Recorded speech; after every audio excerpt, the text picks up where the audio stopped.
Hi friends, help channel में तमाરું स्वागत है। आज આપણે જોઈશું ઓર્ગેનાઇઝેશન વુમેન બોડીને પાર્ટ 2 કે જે થોડો ઇન્ટ્રો બીજી સિસ્ટમનો બાકી રહી ગયો છે। પછી આપણે કાલે સિસ્ટમ વાઇઝ ઓલ એક સિસ્ટમ પૂરી લઈ અને આ રીતે બધું થિયરી સમજી લઈશું। ચલો શરૂઆત કરીએ।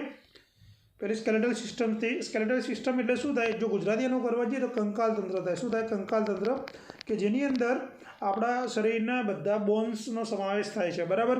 એટલે સ્કેલેટલ કેવું છે? એક હાડકાનું રિજિડ સ્ટ્રક્ચર છે કે જેની અંદર સ્નાયુ અને સ્કિન મહત્વના અંગોનું રક્ષણ કરે છે। ક્લિયર? હવે જો આપણા શરીરની અંદર ટોટલ હાડકા કેટલા હોય છે? અત્યારે જોવા જઈએ તો 206 હોય છે, જ્યારે જન્મ સમયે હાડકા જોવા મળે છે 300, બરાબર। એમાં ખાસ કરીને 230 જેટલા હાડકા મૂવેબલ અને બીજા સેમી મૂવેબલ જોઈન્ટ્સ આપણને જોવા મળતા હોય છે, બરાબર। હવે લિગામેન્ટ ખાસ આમાં ઇમ્પોર્ટન્ટ છે કે લિગામેન્ટ શું કરે? લિગામેન્ટ દ્વારા કે જે બોન્સ હોય આપણા બોન્સ એકબીજા સાથે જોડાયેલા રહે છે અને ઓર્ગન્સ છે ને એ ઓર્ગન્સ આપણા સ્કેલેટલ સિસ્ટમ દ્વારા સુરક્ષિત હોય છે, બરાબર। કેવા કેવા ઓર્ગન્સ? ધારો કે આપણે રિબ્સ ગેજની વાત કરીએ ત્યારે આપણું હાર્ટ રહ્યું, આપણા લંગ્સ રહ્યા, એ ક્યાં હોય છે? થોરાસિક કેવિટીની અંદર આવેલા હોય છે, પણ એની ફરતે શું હોય છે? આપણે રિબ ગેજ આવેલું હોય છે, જેનાથી એમનું રક્ષણ થાય છે, બરાબર। ધારો કે આપણે બ્રેનની વાત કરીએ તો બ્રેનની અંદર શું? સ્કલના અંદર બ્રેન આવેલું હોય છે, બરાબર। તો સ્કલની મદદથી શું થાય? બ્રેનનું પણ રક્ષણ સહ થતું હોય છે। ક્લિયર? હવે હૃદય હોય, લીવર હોય, લંગ્સ હોય, એ પણ રિબ્સ અને સ્ટર્નમ મારફતે સુરક્ષિત રહેતા હોય છે। ક્લિયર? હવે જો સ્કલ અને ક્રેનિયમ એ શું છે? કે બ્રેનનું એક રક્ષણાત્મક આવરણ છે, બરાબર। અને એ શું કરે? બીજું શું કામ કરે? સ્કલ કે ફેસ અને હેડનું સ્ટ્રક્ચર બનાવે, બરાબર। ટોટલ સ્કલની અંદર કેટલા બોન હોય છે? 22 બોન્સ હોય છે, કે જેમાં જનરલી આપણે વિચારીએ તો ફેસના 14 હોય છે, અને જ્યારે હેડના ક્રેનિયલના 8 બોન હોય છે, યાદ રાખજો, બરાબર। કે જેની અંદર ક્રેનિયમની અંદર કયા આવશે? કે ભાઈ ફ્રન્ટલ આવે, પેરાઇટલ આવે, લેમ્બોઇડ આવે, અને લેમ્બોઇડ, ટેમ્પોરલ, ફ્રન્ટલ, પેરાઇટલ, ઓક્સિપિટલ, બરાબર। એ બધા બોન્સની અંદર આવશે, સ્કલની અંદર આવશે। જ્યારે ફેસની અંદર મેન્ડિબલ આવે, મેક્ઝિલા આવે, બરાબર। એવા બધા બોન આપણે ડીપમાં જોઈશું। ક્લિયર? અને એકબીજાથી શું હોય? આ બોન એકબીજા સાથે નજીકથી જોડાયેલા હોય છે। ક્લિયર? હવે જો આર્મ્સની વાત કરીએ કે હાથની અંદર મુખ્યત્વે 3 બોન્સ જોવા મળતા હોય છે। આમાં ભૂલ ડાયાગ્રામ નીકળી ગયો છે। હવે જો આર્મ્સની એટલે કે આપણે હાથની વાત કરીએ તો મુખ્યત્વે ત્રણ હાડકાં મુખ્ય જોવા મળે। કયા જોવા મળે? તો હ્યુમરસ જોવા મળે, રેડિયસ, બરાબર, અને અલ્ના। પછી એની અંદર કાર્પલ, મેટાકાર્પલને બોન્સ આવશે, પણ એ પછી આપણે ડીપમાં જોઈશું, બરાબર। એના સિવાય જે 15 બોન્સ હોય એ રહ્યા હોય છે। ક્લિયર? ચલો આગળ જો સ્પાઇનની વાત કરીએ સ્કેલેટલની, અત્યારે આપણે ઇન્ટ્રોની જ વાત કરી રહ્યા છીએ, ડીપમાં જોઈશું કે સ્પાઇનની અંદર ટોટલ કેટલી 33 વર્ટિબ્રા આવેલી હોય છે, બરાબર। અને કેવું હોય છે? આપણું જે કરોડરજ્જુ શું હોય ને એ સીધું ના હોય, પણ એ આ ટાઈપનું એસ આકાર આપણને જોવા મળે છે। અહીંયા ડાયાગ્રામ શો નથી થતો, બરાબર, મેં મૂકી હતી આકૃતિ। આ રીતે એસ આકારનું આપણને જોવા મળતું હોય છે।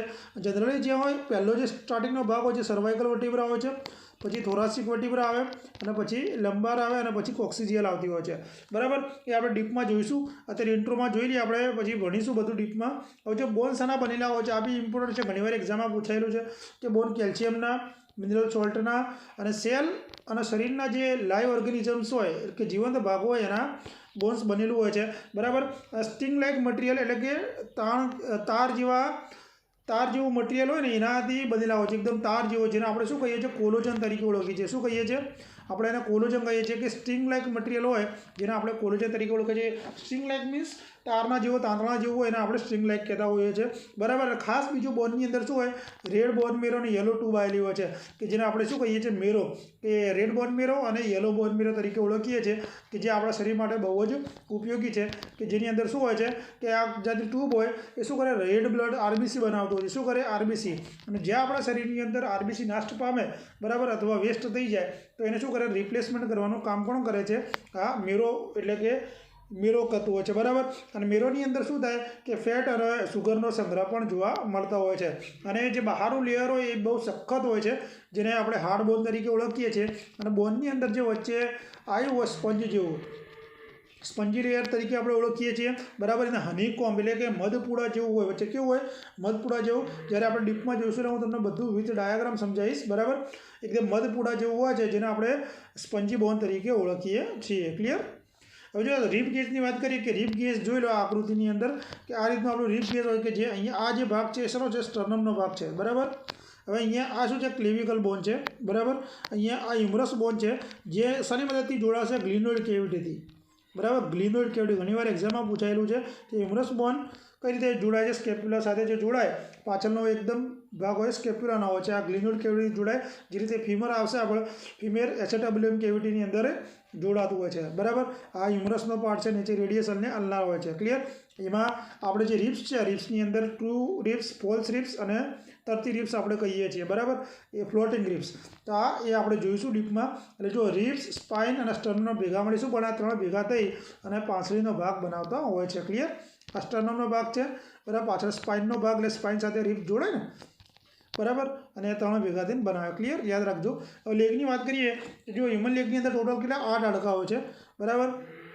એમાં એક પગની અંદર મુખ્યત્વે 4 કયા હોય છે જો એક તો ફીમર જે અહીંયા મેં દર્શાવ્યું છે ફીમર બોન બરાબર। બીજું ફિબ્યુલા ફિબ્યુલા અહીંયા નીચે જ છે અહીંયા ફિબ્યુલા અને ફિબ્યુલા આવે છે ને આ પટેલા બોન છે કે જેને આપણે ની બોન કહેવાય તરીકે ઓળખતા હોઈએ છીએ બરાબર। એને આપણે ડીપમાં વાત કરીશું ક્લિયર। આ પેલ્વિક બોન છે।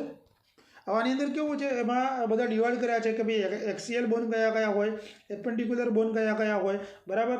એમાં ટોટલ 126 અને 80 જે છે એ પ્રમાણે આપણે બધું ડિટેલ્સમાં જોઈશું। હવે જો મસ્ક્યુલર સિસ્ટમની આપણે વાત કરીએ કે મસલ્સ આપણા શરીરની અંદર બહુ જ ઉપયોગી છે કેમ કે આપણે શરીરની અંદર જેટલી બી મૂવમેન્ટ કરતા હોઈએ બરાબર તો એના માટે મસલ્સ બહુ જ ઉપયોગી છે જેની અંદર સ્પેશિયલાઇઝ ટિશ્યુ હોય જે શરીરની આપણે મૂવમેન્ટ માટે ઉપયોગી છે બરાબર। કઈ કઈ જગ્યાએ બોડીની અંદર કયા કયા મસલ્સ આવેલા છે એની આપણે ડીપમાં ચર્ચા કરીશું। ખાસ કરીને અત્યારે ફંક્શન્સ જોઈએ તો મૂવમેન્ટનું કામ કરવાનું કામ કરે કે આપણા મસલ્સનું પોસ્ચર આપણા બોડીનું પોસ્ચર અને પોસ્ચર એટલે કે બેલેન્સ બરાબર। તમે કઈ રીતે ચાલો છો તમે કઈ રીતે બેસો છો તમારું પોસ્ચર ઊભા રહેવાની કઈ રીતે છે એને આપણે શું કહીશું પોસ્ચર તરીકે ઓળખીશું બરાબર। તો સ્નાયુઓનું મેન્ટેનન્સ અને પોસ્ચર જાળવવાનું કામ મસલ્સ કરે। આપણા બોડીની અંદર હીટનું ગરમી ઉત્પાદન કરવાનું કામ પણ કોણ કરશે મસલ્સ કરે છે। અને બોન્સ અને જે અંદરના અવયવો છે એનું રક્ષણ પણ કોણ કરે છે મસલ્સ। કારણ કે આપણા જે અવયવો ઓર્ગન્સ વાઇટલ ઓર્ગન્સ હોય એની આજુબાજુ શું આવેલું મસ્ક્યુલર આખું ટિશ્યુ આવેલા હોય છે મસલ્સ આવેલા જેના મદદથી ડાયરેક્ટ એમને ઇન્જુરી થતી નથી અને બોનની આજુબાજુ પણ મસલ્સ આવેલા હોય છે ક્લિયર। હવે જો કેવા પ્રકારના મસલ્સ આવેલા છે એક્ઝામમાં પૂછાય છે ડીપમાં તો આપણે ચર્ચા કરીશું। કાર્ડિયક મસલ્સ આવેલા હોય સ્મૂથ મસલ્સ આવેલા સ્કેલેટલ આવેલા હોય છે। કાર્ડિયક મસલ્સ કઈ જગ્યાએ હોય છે હૃદયની અંદર આવેલા હોય છે। સ્મૂથ મસલ્સ આપણે ઇન્ટેસ્ટાઇનની અંદર હોય છે બરાબર ડાયજેસ્ટિવ સિસ્ટમની અંદર સ્કેલેટલ કઈ જગ્યાએ છે એ પણ ત્યાં આવેલા છે બરાબર। હવે આ ટાઈપના બરાબર આ 3 ટાઈપના મસલ્સ હોય છે આપણે ડીપમાં આગળ જોઈશું। હવે આગળ જોઈએ કે હ્યુમન એક્સક્રેટરી સિસ્ટમ્સ કે આ બહુ જ ઇમ્પોર્ટન્ટ સિસ્ટમ છે આપણા બોડીની અંદર કે આપણા શરીરની અંદર શું હોય કે જે વધારાનો વેસ્ટ પ્રોડક્ટ હોય એ બહાર કાઢવાનું કામ કરે અને જે બ્લડ પ્યોરિફિકેશન્સનું કામ કરતા હોય છે। હ્યુમન એક્સક્રેટરી સિસ્ટમની અંદર કયા કયા આપણે જોઈશું એક તો જો કિડની હોય છે બરાબર કિડની પછી આ જે યુરેટર આપણે જોઈશું યુરિનરી બ્લેડર જોઈશું અને યુરેથ્રા જોઈશું બરાબર। હવે જો યુરેટર્સના શું હોય કે યુરિનરી બ્લેડરની અંદર 2 પોઈન્ટ આપણે યુરેથ્રાની એટલે યુરિનરી બ્લેડરની અંદર 3 ઓપનિંગ જોવા મળતા હોય છે। કિડની ટૂંકમાં કેટલી હોય છે 2 રાઈટ અને લેફ્ટ કિડની હોય છે અને ખાસ કરીને આના રિનલ આર્ટરી અને રિનલ વેન આપણે આની અંદર અભ્યાસ કરશું। જો આ શું કામ કરે છે જોઈ લઈએ કે આ શું કરે છે કે શરીરની અંદરથી કે વેસ્ટ પ્રોડક્ટ અને મેટાબોલિક વેસ્ટ દૂર કરવાનું કામ કરે છે કે કિડનીની સાથે સાથે બીજી સિસ્ટમો પણ બહુ જ ઇમ્પોર્ટન્સ રીતે સામેલ હોય છે ક્લિયર। હવે આમાં શું થાય જો ડાયજેસ્ટ સિસ્ટમ શું કામ કરાવે ડાયજેસ્ટ સિસ્ટમની અત્યારે ચર્ચા કરી લઈએ કે ભાઈ જે વધારાનો ખોરાક હોય આપણે કાલે ચર્ચા કરી હતી પણ શું કરે ફિસિસ સ્વરૂપે બહાર કાઢવાનું કામ કરે। અમુક બેક્ટેરિયા હોય અમુક ટોક્સિન્સ હોય ઝેરી સબસ્ટન્સ હોય એને પણ ફિસિસ દ્વારા બહાર નીકળવાનું કામ કરે। તો આપણું લંગ્સ શું કામ કરે રેસ્પિરેટરીની બહુ ચર્ચા કરવાની જરૂર છે ને એ ડીપમાં આપણે જોઈ લઈશું કે લંગ્સ કાર્બન ડાયોક્સાઇડ અને પાણીની વરાળને દૂર કરે O2 અને CO2નું આપલેની ક્રિયા થાય। ધારો કે આપણા ફેફસાની અંદર જે એલ્વિયોલાઈ આવેલા હોય બરાબર એ એલ્વિયોલાઈ મારફતે શું થાય O2 અને CO2ની એક્સચેન્જની પ્રક્રિયા થતી હોય છે કે ઇન્ટરનલ રેસ્પિરેશન્સ અને એક્સટર્નલ રેસ્પિરેશન્સની પ્રક્રિયા ત્યાં થતી હોય છે। અને સ્કિન શું કરે પાણી અને ક્ષાર એટલે કે જે મિનરલ્સ હોય અને કચરાને બહાર કાઢે છે અને શરીરની જે હીટ હોય એ હીટને પણ શું કરતું હોય છે બહાર કાઢે છે ક્લિયર। હવે જો લીવર શું કરે લીવરનું મોસ્ટ ઇમ્પોર્ટન્ટ છે કે આપણા શરીરની અંદર લાર્જેસ્ટ ગ્લેન્ડ છે બરાબર લાર્જેસ્ટ ગ્લેન્ડ છે તો એની અંદર શું હોય કે બાઇલ પિગમેન્ટ હેવી મેટલ્સ દવાઓ કે ઝેર ને બેક્ટેરિયા પોઈઝન્સ જે બધા પદાર્થોને શું કરે બહાર કાઢે।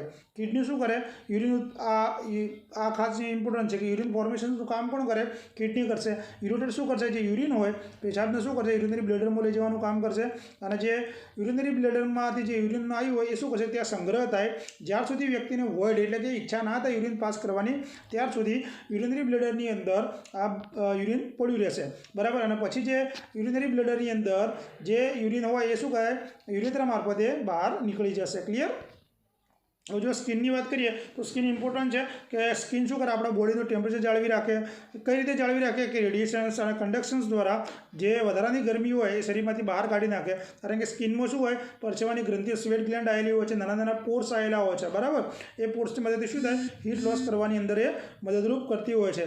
ક્લિયર. અને સ્કિનમાં જેની વેસ્ટ પ્રોડક્ટ બહુ ઓછા પ્રમાણમાં ઉત્સર્જન કરી શકે છે. ક્લિયર.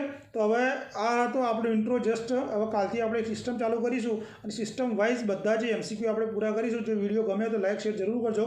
કાલથી આપણે જોઈએ કાલે કઈ સિસ્ટમ ચાલુ કરવી તો એ સિસ્ટમ આપણે કવર કરીશું અને બહુ સરળ રીતે તમને ગુજરાતીમાં અને સરસ રીતે સમજાવીશ, બરાબર. તમે ખાલી રિસ્પોન્સ આપજો, સપોર્ટ કરજો, તમને હું બધું જ એક પણ સબ્જેક્ટ બાકી નહીં રાખવાનો. ક્લિયર. ચલો, વિડીયો જોવા માટે બધાનો આભાર. Thank you.